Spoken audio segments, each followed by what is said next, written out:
तर 27 जानेवारी म्हणजे ज्या दिवशी आदल्या दिवशी 15 कोटीचं बिल दिलं, 28 जानेवारीला अजितदादांचा घात अपघात त्या ठिकाणी झाला, 9,81,00,000 रुपये त्या ठिकाणी देण्यात आले 28 तारखेला. 29 तारखेला दुसऱ्या दिवशी 16.5 कोटी दिले, फेब्रुवारी 26 32 कोटी दिले, मार्च 26 25 कोटी दिले. म्हणजे क्रॅश नंतर आतापर्यंत 83 कोटी रुपये जर दिले तर अध्यक्ष महोदय त्या माणसाला अहंकार येणारच ना, कोण माझं काय करू शकत नाही. अहो का असं करताय, का त्याला वाचवलं जाते अध्यक्ष महोदय? हे असे आमचे अध्यक्ष महोदय तिथं काही प्रश्न आहेत. अध्यक्ष महोदय, मी जेव्हा देवेंद्र फडणवीस साहेबांना भेटलो त्यांना हा सगळा विषय समजून सांगितला, त्यांनी पूर्ण विषय समजून घेतला. विषय समजून घेतल्यानंतर 6 मार्च 2026ला देवेंद्र फडणवीस साहेबांनी होम मिनिस्टर देशाचे म्हणजे अमित शाह साहेबांना पत्र लिहिलं, त्यांचे आभार व्यक्त करतो अध्यक्ष महोदय. त्याच्यामध्ये जर आपण बघितलं तर याच्यामध्ये मी मांडलेले सर्व मुद्दे घेतलेले आहेत, ज्याच्यामध्ये क्वालिटीचा मुद्दा आहे, ज्याच्यामध्ये तो चोरी करायचा VSR हे सगळं आहे.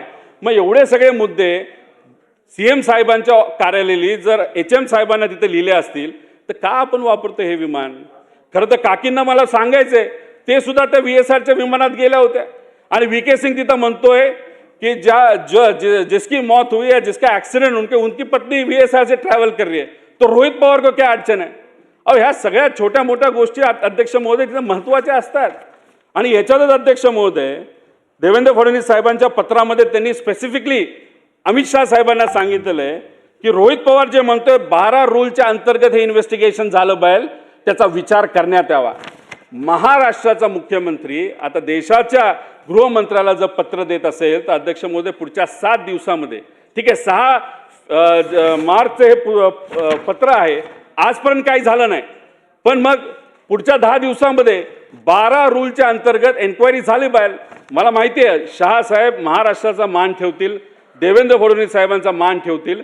त्यांनी दिलेलं हे पत्र हे स्वीकारून 12 रूल 12च्या अंतर्गत ही तपासणी होईल अशी इच्छा अध्यक्ष महोदय त्या ठिकाणी आम्ही व्यक्त करतो.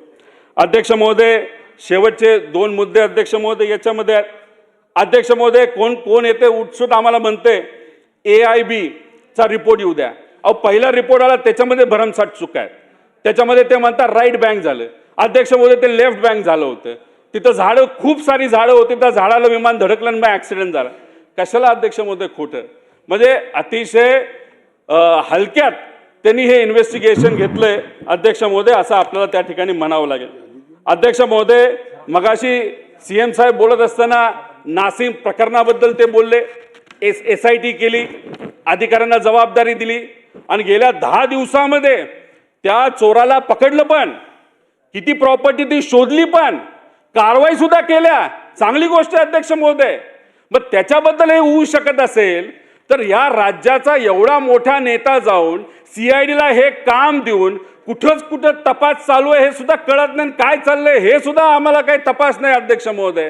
हे कितपत योग्य अध्यक्ष महोदय? पण का केलं जातंय, का तपास केला जात नाही? दादांना महत्व द्यायचं नाही का? दादाच्या त्या ऍक्सिडेंटच्या मागे काय आहे हे रहस्य लोकांसमोर आलं नाही पाहिजे का? कोणातरी वाचवण्याचा अध्यक्ष महोदय त्या ठिकाणी प्रयत्न केला जातोय का?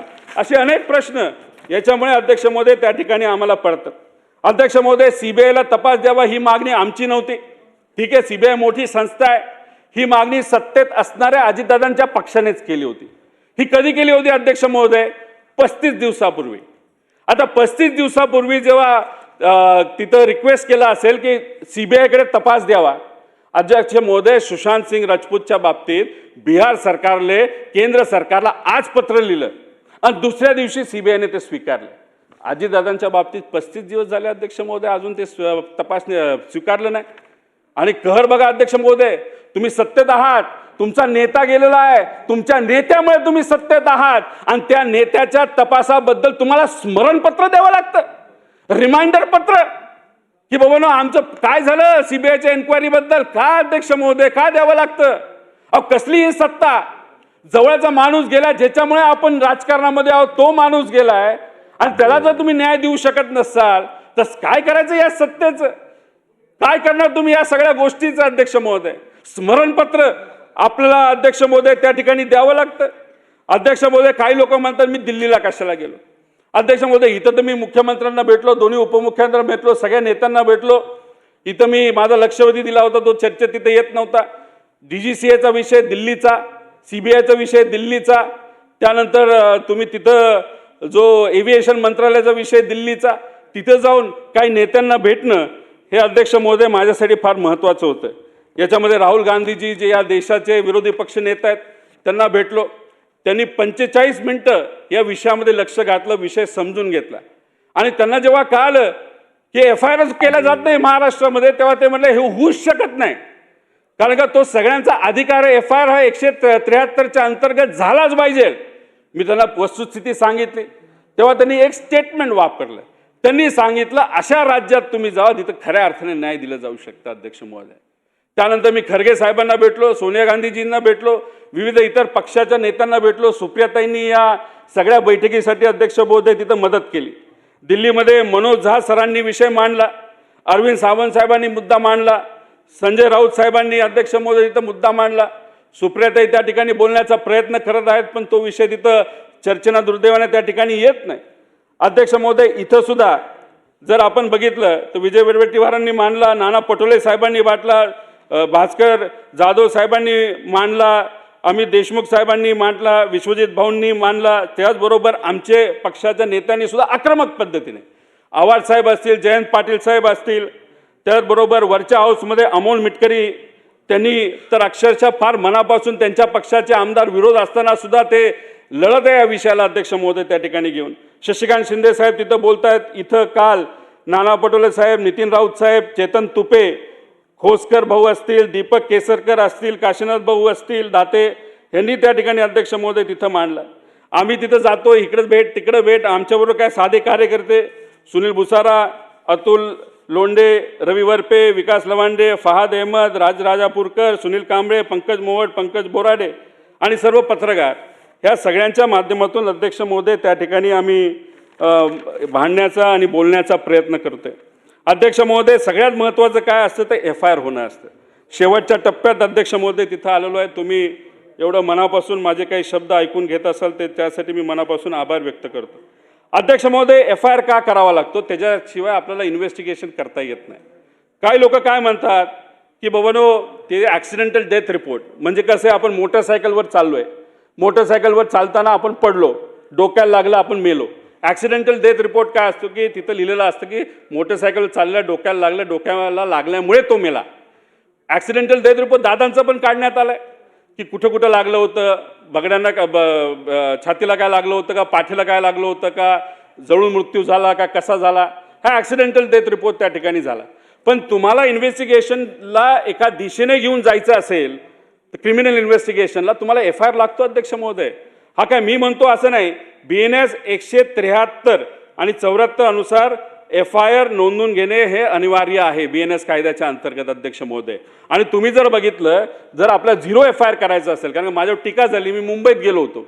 अहो 0 FIR करायसाठी तुम्ही कुठेही जाऊ शकता. मुंबईत का गेलो का, बारामतीत नको जायला, तिथं गोंधळ निर्माण होईल म्हणून इथं गेलो अध्यक्ष महोदय मुंबईत. तिथं गेल्यानंतर 0 FIRच्या अंतर्गत, आणि जेव्हा 2023ला BNS कायदा आला तिथं ते कंपल्सरी केलं गेलंय की कुठेही कुणी गेलं तर त्याला न्याय मिळाला पाहिजे, अन्याय नाही झाला पाहिजे, तो काय त्या ठिकाणी FIR नोंदवला गेला पाहिजे. तिथं बसलो असताना जेव्हा मी सगळ्या PI असेल, SHO असेल त्यांच्याशी चर्चा केली, तयार होते, प्रिंटिंगला घेतला होता माझा सगळा स्टेटमेंट आणि फक्त सही करायची. एक मोठा कुठला तरी अधिकारी आले आणि थांबून दिलं सगळं अध्यक्ष महोदय. का, कशासाठी? मग गेलो बारामतीला, ॲक्सिडेंट जिथं झाला तिथं तीच परिस्थिती, 4 तास बसलो, काय नाही झालं. मला कुणी सांगितलं जा CIDला, CIDकडे गेलो, CID पण तिथे FIR अध्यक्ष महोदय त्या ठिकाणी कुठं घ्यायला तयार नाही. आणि मग आम्ही जेव्हा बघितलं अध्यक्ष महोदय, घाटकोपरला 2019ला ॲक्सिडेंट झालाय, घाटकोपरला विमानाचा ॲक्सिडेंट, 6 लोक त्याच्यामध्ये दुर्दैवी मृत्युमुखी पडली अध्यक्ष महोदय. मग त्या बाबतीतला FIR होतो, पण दादांच्या बाबतीतला FIR होत नाही. का होत नाही अध्यक्ष महोदय? एक कुठला सत्तेतला नेता तिथं गेला, चांगली गोष्ट आहे, मदत केली बाहेर, पोलिसांना सांगितलं आणि पोलिसांना सांगून हा FIR त्या बाबतीत 2019ला झाला त्या कंपनीच्या विरोधात, जी कुठली कंपनी असेल विमान चालक. पण दादांच्या बाबतीत दुर्दैव असं की हा FIR अध्यक्ष महोदय त्या ठिकाणी झालेला नाही. हा आपला अधिकार आहे. ललिता कुमारी विरुद्ध गव्हर्नमेंट उत्तर प्रदेश 2014, त्याच्या अंतर्गत सगळ्यांना तो अधिकार आहे. आणि काही लोक म्हणतात की ॲक्सिडेंटल डेथ रिपोर्ट झाल्यानंतर इन्व्हेस्टिगेशन सुरू झाल्यानंतर तिथं कुठं FIR केला जात नाही. नाही अध्यक्ष महोदय, Amit Kumar versus union of India याच्या अंतर्गत तो पण अधिकार आपल्याला आहे. पण अध्यक्ष महोदय काय करणार, महाराष्ट्रामध्ये दुर्दैवाने ही गोष्ट तिथं होत नाही. अध्यक्ष महोदय, नागपूरच्या गणेश पेठ बस स्थानक मोबाईल चार्जर चोरी झाला, FIR झाला. मध्य पुणे खेड विरोधकांचा अंतिम आठवडा प्रस्ताव आहे अध्यक्ष महोदय, त्यावर चर्चा सुरू आहे. राज्यामध्ये 40 मंत्री, 2 उपमुख्यमंत्री, 1 मुख्यमंत्री. या प्रस्तावावर किमान एखादा उपमुख्यमंत्री तरी, मंत्री तरी त्या संबंधित विभागाचे 2-4 तरी. आपल्याला विनंती आहे त्या ठिकाणी, हे बरोबर आहे का? आम्ही एक मंत्री तेही आरोग्य विभागाचे. हो, असं नको ना. म्हणजे तुम्ही विरोधकांना तुम्ही काय विरोधक हे अध्यक्ष महोदय 15 खाते ठीक आहे. आपण नेहमी विरोध अंतिम आठवड्या प्रस्तावावर 2-2 उपमुख्यमंत्री आणि मुख्यमंत्री. आणि माननीय मंत्री महोदय, आता हे अंतिम आठवडा प्रस्तावावर सर्व सदस्य बोलत आहेत. आपण एकटे मंत्री आहेत, त्यांची मागणी अशी आहे की नाही आपण सभागृहाच्या कामकाजाबाबतीत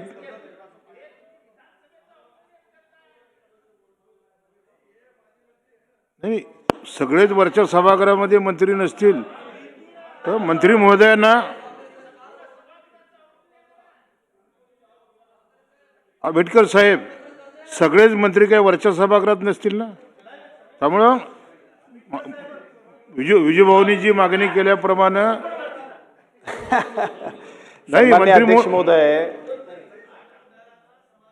आज विधान परिषदेमध्ये काही आमदारांच्या कार्यक्रमासाठी काही लोक आहेत, पण आम्ही निरोप देतो आणि संबंधित मंत्र्यांना आम्ही ताबडतोब बोलवतो. हां, ताबडतोब बोला.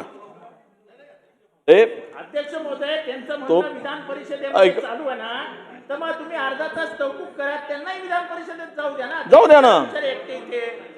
नाही, बरोबर नाही. आम्ही काही कुणावर सरकार म्हणून काय आमचं काही नाही, पण आपण एवढा थोडं तरी परंपरा पाडलं पाहिजे. आम्हाला शब्द काही अधिक बोलायची गरज नाही.